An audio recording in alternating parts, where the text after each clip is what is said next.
Welcome to Second Listen Saturday on the Parenting Roundabout podcast, where we share some fun moments from a past episode for your weekend listening pleasure. Look for new episodes every Monday through Friday. We are jumping into the Wayback Machine, or maybe onto the therapist's couch. So just happy, fun times all around. Really flee from this podcast now. Yeah, Turn it off. Go outside into the sunshine. This is your parental warning, your advisory guide. Children. Yeah. Or if you're just in a mood where you'd like to wallow, keep listening. But that's okay. You found the right place. Nicole, bring us into our depressing topic. We're allowed to be reflective and depressive every once in a while. You know. Just once in a while? It's okay. I was trying to be all Pollyanna about it. Every night while I'm trying to sleep. Yes. Well, and obviously one of the things that we do as parents is we often, in a crisis, we, remember and reenact the behaviors that we saw growing up from our parents and handle situations in a similar manner. Sometimes we try not to. And obviously we reflect a lot on the parenting that we got. And, I'm not going to do that. There's no way I would ever treat my kids that way. Or maybe there was some things that your parents did do that were great and that you do carry on in your parenting life right now. So that's kind of our topic. It doesn't have to be that depressing. It can be great and cheerful. It could be. But yeah, our topic is sort of centered around the kinds of parents that we had. So not so much the kinds of parents that we are right now, but what kind of parents did we have? And are we overall satisfied with their parenting ability? Or do we want a performance review time? Performance review time on people who are deceased, in my case. That seems kind of harsh. Yeah. We're going to now speak ill of the dead. Oh. Well, we're reflecting. You guys, your parents are all still living, right? Yes. Yeah. So only I will be. No, well, we're not speaking ill. We're sharing information. I see. So, I don't know, Catherine, do you want to start, or Terry? Tell us about the parenting, the quality parenting that you got growing up. Because, the 60s and 70s were full of quality parenting. That just sounds very facetious. I'll go first, since I was already casting aspersions on the deceased. But I had very good time growing up. I had a very strong, upbringing, and I have really no complaints. But I certainly did pick up neuroses of my mother that drove me crazy at the time, and now I am doing exactly the same things to my daughter. I know it, I can see it, I can recognize the pattern. I cannot stop myself. Yeah. So in that way, it's like I would like to go into the Wayback Machine and either treat my mom nicer, because I now know where she was coming from and how impossible it is to stop, even though you are driving your daughter crazy and away from you. But also to say, perhaps some therapy would do you good, Mom. We can avoid passing this into the next generation. Right? I don't know. I mean, I look back now and I see things so differently. And, I don't think that I would do anything differently, but I would urge her to perhaps do things differently or talk to her about why she does what she does. I mean, she had a very different upbringing from mine, and she did have some unhappiness with her past, which carried forward. I did not. I had an idyllic childhood. I can't really complain about anything. But, it was a little odd in that my dad was much older than my mother. He had already raised a daughter, so I was really my mom's project. And while I knew my dad loved me and he was, certainly there all the time, it wasn't I don't feel like we had necessarily a really strong relationship. It wasn't a bad relationship. It was just not a really strong. And, by the way, I now see my husband doing the things my dad did that drove me crazy. So I don't know what's up with that. Right. He wasn't there at the time. He wasn't there. And yet he's still... Girls don't like being teased. Daughters don't appreciate that. Dads think it's a good way to interact. It's really not. Can I tell you from my experience? It's really not. Yeah. Right. He doesn't want to hear it. So everybody's in some way reproducing the bad things of the parenting they got. And one hopes the good things too. But, I think that the parenting I got was good for me. It made me very independent. It bit my mom on the butt because I wound up moving really far away and doing my own thing. Right. She raised me to be that woman. And then I went off and did those things. So, I think that in retrospect, she might have tried to make me more dependent and homebound.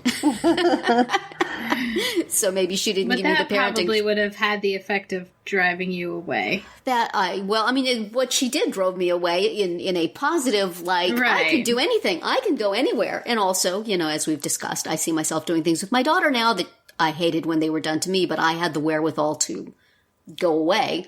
Right. Whereas my daughter just has to live in my house and take it. So... Catherine, do you have such confused and neurotic feelings about your upbringing, or not really? My parents are both still living, and I believe even occasionally listen to this podcast. At least, so you had a great upbringing, and everything was perfect. Yeah, no, really, it was good. My parents are actually educators, and they were.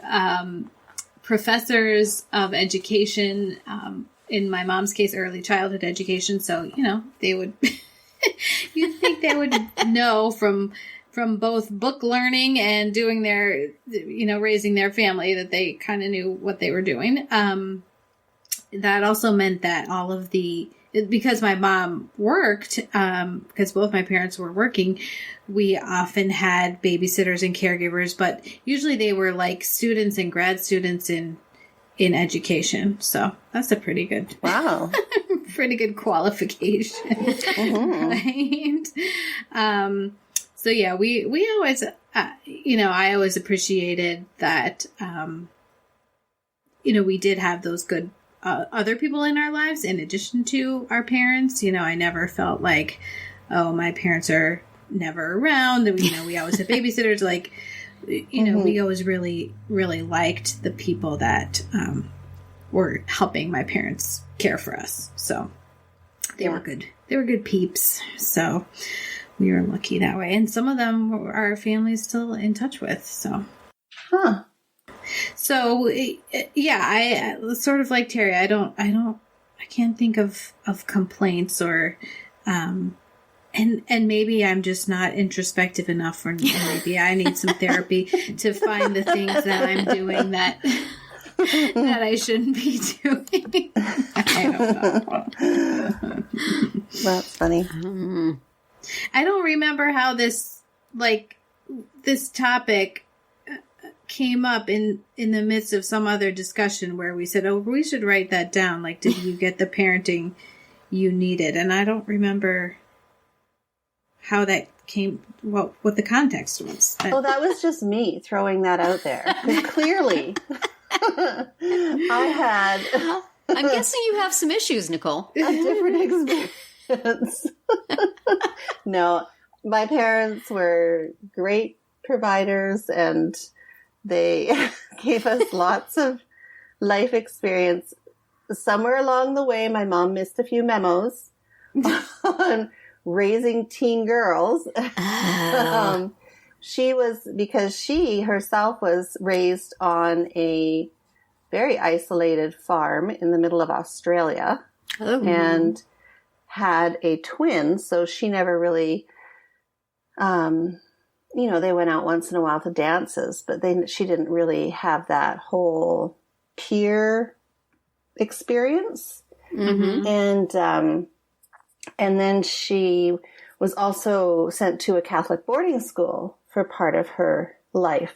So when it came to raising a teen daughter. Yeah, she did not know where to start. And unfortunately, she did not have access or know how to access parenting books. So, yes. So she was just going in cold. She was flying by the seat of her pants. And so that was, so I really try hard. My dad was a great father. He did his best. And traveled a lot, right? Well, he worked, and he worked. He didn't do much travel, but he was just kind of like on the sidelines. Yeah. It was like watching a train wreck whenever my mother and I were in the room. So he's like, I'm staying out of this. Yeah, he took shelter. Yeah, that was maybe a fathering strategy at one time, because my dad was sort of that way too. It's like, I was my mom's project, and whatever, he pretty much stayed out of it unless I disrespected my mom, and then he was involved for a brief moment to put me back in my place, and then he went back to his beer and crossword puzzles. Yes. And I mean, my dad was, I could easily get advice from him and such, but no, with my mom and I, it was fireworks, constant fireworks. So I feel like, as a teenager, as I'm sure other people out there feel like, I was misunderstood. And, it was the 70s too. So there was some just like overall society type things that affected my parenting, the way I was parented. So yes, let's leave our kids alone when they're 10 and, have them look after their 5-year-old brother, and just like stuff that was generally, acceptable. But so anyway, so now when I try because my daughter is 16, and as I parent her, I'm quite mindful of my experiences. And sometimes I think I'm probably too mindful because I probably give her too much leeway, and I'm not sure if that's a good thing. So time will tell. She'll probably do a podcast in 20 years and tell the world that her parenting was the best. My mom was so hands off. She was always podcasting. Exactly. She was talking about wrote a damn book that took forever. Aw, such pressure. Yeah. So I guess branching off from that, are there any parenting books that you would advise people to read these days? Like, is there anything reputable out there that you would advise if somebody's looking for a parenting book? Like a general philosophy of parenting type book? Yeah, or just something. Parenting books I went for were specifically special needs related. They weren't sort of like an overall theory of parenting. But you did like that book by Howard Glass, right? I love Transforming the Difficult Child. If you have a kid with behavior issues and you want to be able to recast those in a positive way rather than a negative way, and react to them in a way that involves positive energy rather than negative energy. That is an awesome book. Also, The Child with Special Needs by, can I not know? Stanley Greenspan? Yes, Stanley Greenspan. Thank you. That's an excellent book. And that was my Bible for quite a while when I was thrust into parenting two non-baby kids with special needs. I read that whole humongous thing and sort of lived by it. So probably anything that he writes, I would recommend, because that book was awesome. Yeah. How about you, Catherine? Do you have anything that you would recommend? Because you write a lot of articles about parenting and... Yeah, so just read what I've written. It's all gospel, pretty much. That's right. That's funny. Yeah, just read everything I've got put out there. Yeah, I don't know if there were specific ones. I remember there's I think it's called the No Cry Sleep Solution. because I definitely had some non-sleepers, and I was not into like the Ferber and the Baby Wise and all those that are like, you know, you will force your baby to succumb to your will. Like I could not deal.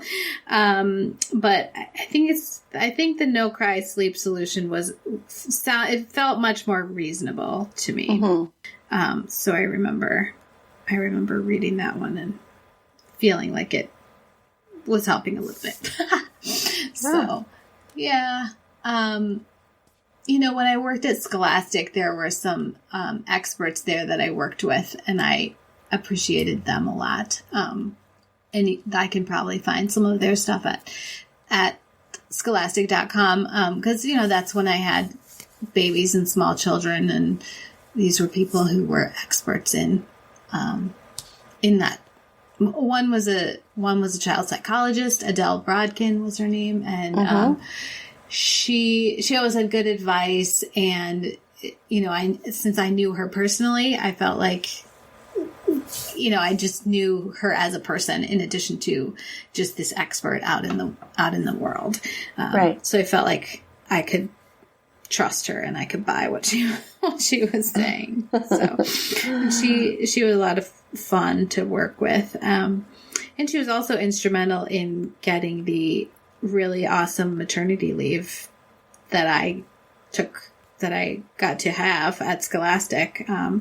Because she said, you know, like, if we're a company that's about early childhood education, you know, we need mothers and fathers to be able to spend lots of time with their brand new babies. So right. Anyway, that was a long way from the from the parenting discussion we were having. But how much time did you end up getting? I got like 8 weeks off, and then I got another several weeks where it was, you know, the 8 weeks was like disability type of leave, and then another 8 weeks of just paid time off, and then another several weeks of working part-time and getting paid for full-time. Wow. That's great. Nice. It was really good. Yeah. So yeah, I felt very, very lucky. Yeah. No kidding.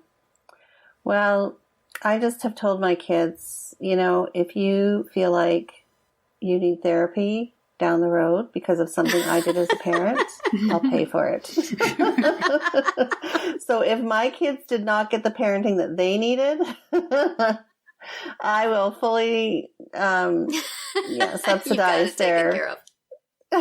Yeah. I'll reimburse them through therapy. I feel like I did a lot by instinct, and I think that does come from what I got as a kid. So, you know, I think if I'm doing anything right, I probably could thank my parents. Yeah. It's interesting that, you know, in our parents' generation, there really wasn't that much in the way of parenting books. In our generation, there certainly were a fair amount, and they were very useful. And now I feel like there is such a torrent of parenting advice that really new parents are best just shutting it off and going by instinct. Yeah. So I feel like we've come full circle on that. You know, and it's all contradictory. It's all contradictory. I mean, I always feel like I can't recommend a particular parenting book, but if you pick up a parenting book and it says, this is the only way, put it down. If you pick one up and said, if you do this, your kid will be perfect, put it down. Those are useless. And more often than not, books written by professionals who are not parents or who are, you know, this family had this terrible problem and they brought their child to me and I did this one little thing and then everything was hunky-dory. I don't want to read that. That, if I can't go to you, this does not help me. So those are the things you want to look out for. You know, basically, I always felt that what was good to do is just read a ton of stuff, keep what works for you, and leave the rest. Yeah. Yeah. Yeah. Or works for your child. Yes. Right. For your family. Yeah.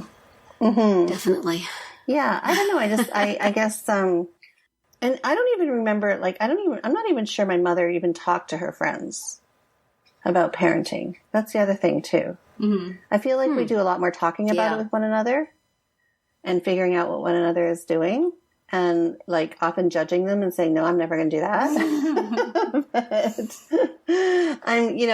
I feel like my mom didn't do a lot of, or have a lot of conversations around parenting. And so I don't think she learned really from her friends. So that's kind of interesting. I feel like we're more open about it these days.